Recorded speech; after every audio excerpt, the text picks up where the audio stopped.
작품의 사회문화적 역사적 맥락 이거야. 작품의 사회문화적 맥락이 어디에 작품에 영향을 끼치고 작품에 반영이 됩니다.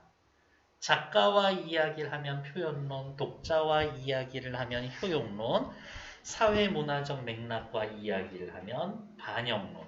이렇게 확인하시면 되겠죠. 뭐 쭉 됐고 딱히 볼 거 없고 선생님 사회문화적 맥락이라는 거 많이 들어봤는데 도대체 뭐가 사회문화적 맥락인가요? 라고 물어보신다면 그 시대의 이념과 사상, 시대의 사회제도 문화적 관습, 시대에 대응하는 화자나 인물의 삶의 방식 이러한 것들이 사회문화적 요소다.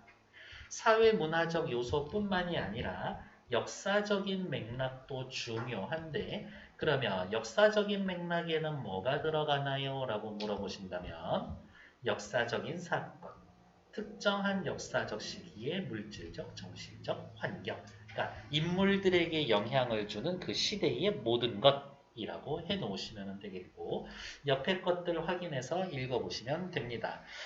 이런 식으로 각 강마다 이론이 나와 있는 것들은 정말 중요한 부분만 체크하고 있는데요. 꼭 읽어보시길 바라겠고 다음 페이지 소설 아마 처음 보실 거예요. 박태순의 무너진 광장이라고 되어 있고요.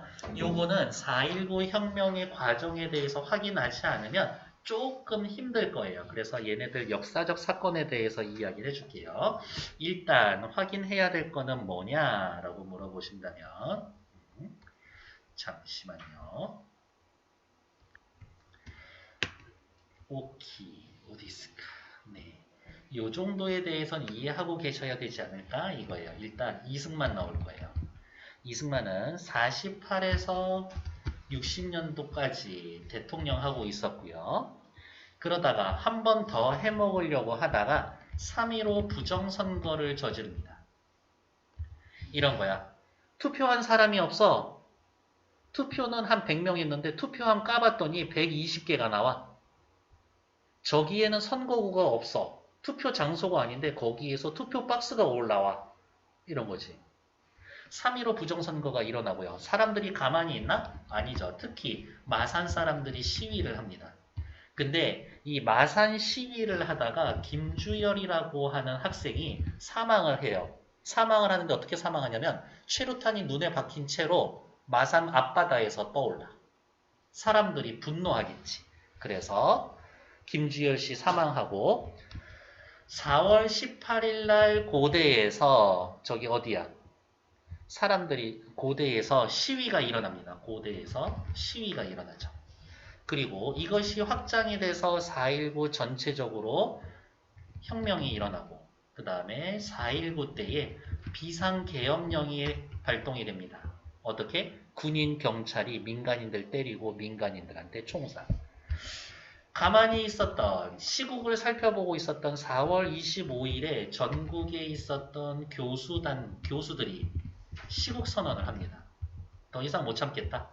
그리고서 그 다음날 4월 26일에 이승만이 하야하는 사건이 벌어지고 있지. 요 전체적인 내용을 좀 알고는 있어야 해요. 어디? 비상계엄령. 어디? 이거? 이거? 다 괜찮아요? 네. 제가 손으로 쓰는 글씨보다 훨씬 낫죠? 네. 그래서 이 정도 사건을 알아야 되겠고 그 다음에 여기는 뭐냐면 요때예요. 4.19 혁명이 일어나고 난 그 다음에야. 그 다음날. 이렇게야. 이미 죽을 사람들 죽었고. 시작해 볼게요. 그래서 민주주의는 정말 소중한 겁니다. 우리의 어른들이, 선조들이 다 만들어 놓은 거예요. 그러니까 투표하실 수 있는 분들은 꼭 투표하시고요. 누구를 찍든 상관이 없습니다. 투표라는 것 자체가 민주주의를 실현하는 과정인 거니까요. 시작해 볼게요. 맑은 날씨였으나 시내의 풍경은 우리가 전혀 낯선 도시에 막 받았을 서먹서먹한 인상을 우리에게 줄 만큼 바뀌어 있었다. 여기 이 시내가 4.19 혁명이 일어난 이후의 공간이에요. 군인들이 거리마다 도열해 있었고 그렇지 계엄령이 선포되어 있었거든. 곳곳마다 바리케이트가 쳐져 있었습니다. 어때? 분위기가 엄청 긴장감 넘치지 않나? 불타버린 건물들. 이거 봐. 총 쐈거든. 탄 흔히 남아있는 포도. 포도는 포장도로. 우리는 마치 전쟁이 한바탕 휩쓸고 지나가기로 한 듯한 느낌이었다. 그래서 태양은 더욱 뜨겁고 하늘은 더욱 맑고 푸르게 느껴졌었다. 라면서 배경 묘사도 잠깐 나오고. 근데 어때요? 태양은 뜨겁고 하늘은 맑고 푸르다라고 느껴졌었다. 라고 하면서 혁명을 거친 많은 사람들의 정서와는 상반된 배경이지. 사람들은 무관심한 표정 속에 흥분을 감추고 있었다. 무관심한 표정은 겉으로 드러나는 거고 흥분은 속마음이지. 서로들 경계심을 펼치지 않으면서도 비상시의 사람들에게 날카로운 호기심과 분노를 떠는 표정이 간간히 지어 보이고 있었다. 살짝 색깔 체크해 볼까요? 이 당시 우리들 혹은 사람들의 정서는 어때요? 흥분하고 있고 경계심을 가지고 있고 날카로운 호기심과 분노가 있었지. 이것들은 전부 다 당시 주변 사람들 있었던 그 사람들의 정서야. 지금 마음속으로 이래.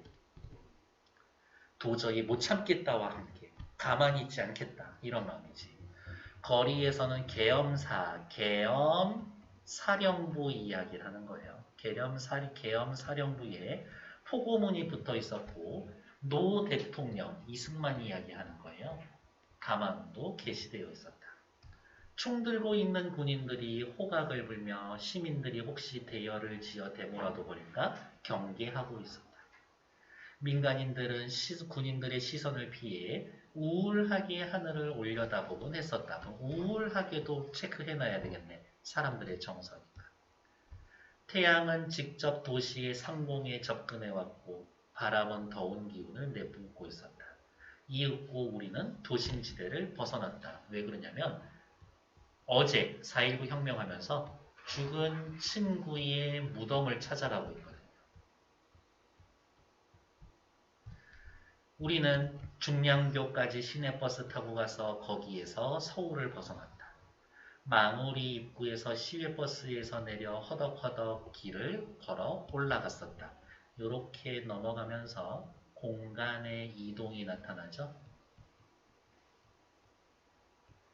하늘은 여전히 한가로운 느낌을 주는 푸른 빛깔을 띠고 있었습니다. 어때? 하늘과 사람들은 정서가 다르지. 공동묘지는 성숙한 봄의 한가운데 이 공동묘지에 죽은 친구가 있는 곳이에요. 혁명하다가 죽었어요. 데모하다가. 별로 무덤이란 느낌을 주지 않았고 그렇게 방치가 되어 있었습니다. 굉장히 현실감이 떨어진다.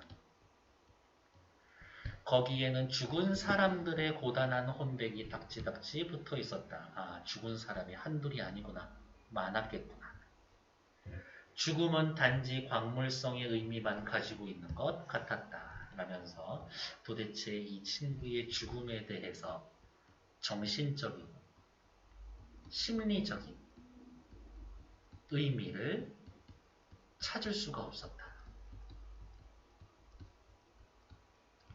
부정선거와 오도된 민주주의를 규탄하다가 죽어버린 21살짜리 청년의 시체가 요게 내 친구예요.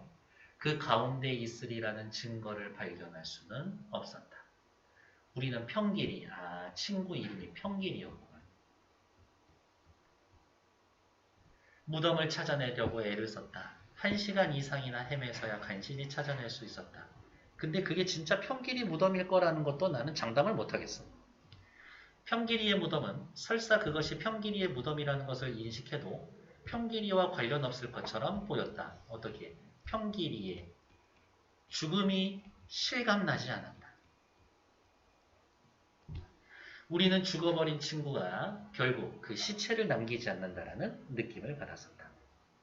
우리는 종달새 소리를 들었고 소나무 사이를 거쳐오는 바람 소리를 들었고 강인한 생명력을 가지고 움트는 잡초를 보았고 뜨거운 태양의 냄새를 풍기는 소주를 핥았다. 여기에서부터 어디가 있을까? 여기까지는 배경 묘사고요. 우리는 이윽고 사자들에게 죽은 사람들에게 허리를 굽혀 절을 한 후 그곳을 떠났다. 먼 지방으로부터 서울을 향하여 다가오는 시외버스는 그런데 만원이 되어 있었다. 사람들이 시위를 하기 위해서 4.19 혁명에 대해 시위를 하기 위해서 지방에서 서울로 집결하고 있다. 엄밀하게 계엄령의 울타리를 쳐주고 있는 쳐고 있는 그 속에서 뛰어들어가려고 하는 버스의 느릿느릿한 속도에도 그러나 우리는 그 계엄령을 잊어먹고 있었다. 우리는 사자로부터 멀어져 가서 그 사자를 죽은 자가 되게끔 만드는 도시의 생명 속으로 기어들어가고 있었다. 죽은 자 되게 만드는 도시의 생명 속. 이 도시에 와야 죽음이 실감됩니다. 이런 거겠지. 진짜 들떨어진 짓을 하고 있었네. 어디가 있어? 개혁, 비상개혁. 여기, 여의죠. 계속 내려올게요. 정부의 부정부패를 규탄하며 모인 데모대는 어느 순간 정치 깡패 임화수가 운영하던 극장, 그렇겠지. 이런 놈들, 권력에 빌붙은 놈들은 어디든 하나씩 있게 되어 있으니까 극장으로 가자는 구호와 함께 평화극장으로 갔고 데모대에 끼어있던 나는 극장에 들어갑니다. 극장에 들어간 데모대는 폭력적인 성향을 드러내며 극장의 기물을 부수기 시작합니다. 바로 요게 뭐냐면 공동의식에서 비롯된 폭력적인 심리 상태예요. 옳은 일을 하고 있고 정당한 걸 요구하고 있지만 사람들이 모이다 보니까 어떻게 폭력적으로 변하고 있어. 과연 이래도 되는가에 대해서 반성하고 있고 성찰해보고 있는 내용인 거예요. 그때 나 또한 무대가 있는 곳으로 올라갔다. 이미 막이며 스크린은 산산조각 찢겨져 있었고 무대의 마룻바닥도 엉망으로 망가져 있었다. 사람들의 폭력에 의해서 나는 무대에서 객석을 향해 섰다.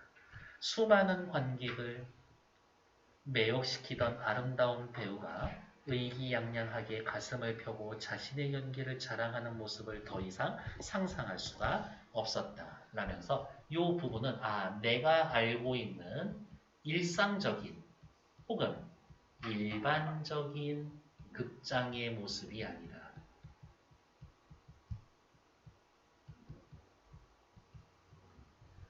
그때 내 눈에 비친 광경은 너무도 비현실적인 냄새를 풍기고 있었다. 내 눈에 비춰진 광경, 비현실적이에요.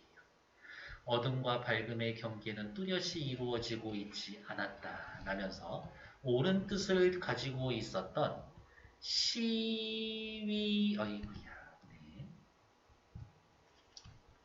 옳은 것을 요구하고 있었던 시위대에게서 어둠의 모습을 보고 있는 거지. 그러나 어둠보다는 밝은 쪽이 더욱 광기를 내포하고 있었다. 밝은 쪽이 더욱 광기를 내포하고 있었어. 시위대가. 아래층이고 2층이고 할 것 없이 사람들은 아무런 의미도 없는 원신들과 같이 고함을 지르고 제멋대로 날뛰고 있었다. 무질서하죠. 여기저기 불길이 번지기 시작해서 이 세계에 종말이 다가온 것처럼 이상한 냄새를 피우며 연기가 퍼져나가고 있었다. 우당탕탕 소리가 겹쳐올라 무자비한 전투가 벌어지고 있는 것처럼 보이는가 하면 만세를 부르며 절규하는 자들도 있었다. 마룻바닥에 주저앉아서 점점 매캐한 냄새를 풍기며 연기를 맡고 있었다. 지금 시위대 사람들 뭐 하는 거지? 우리 이래도 되나? 이렇게 생각하는 거겠죠. 아마 이것이야말로 사람들이 불만스러워할 때 막연히 느끼는 그러한 방심 상태일지도 모른다. 바로 불만스러워할 때 막연히 느끼는 방심 상태. 방심하고 폭력적으로 변해버리는 상태.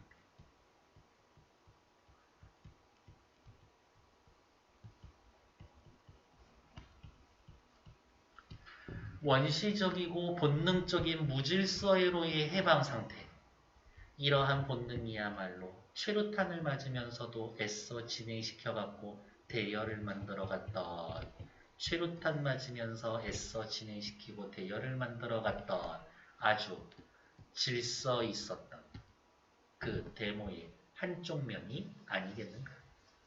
그러나 데모의 바깥쪽에는 법률적인 것, 도덕적인 것, 종교적인 것, 심리적, 심지어는 신화적인 것이 이를 지켜주고 있었을 것이나 데모의 바깥쪽, 질서 정연했었던 건 법률, 도덕, 종교, 신화가 지켜주고 있었고 데모의 그 안쪽이라고 하지 말고 데모의 숨겨진 곳은 도취, 공동의 무의식이 잠재해 있었을 것이다.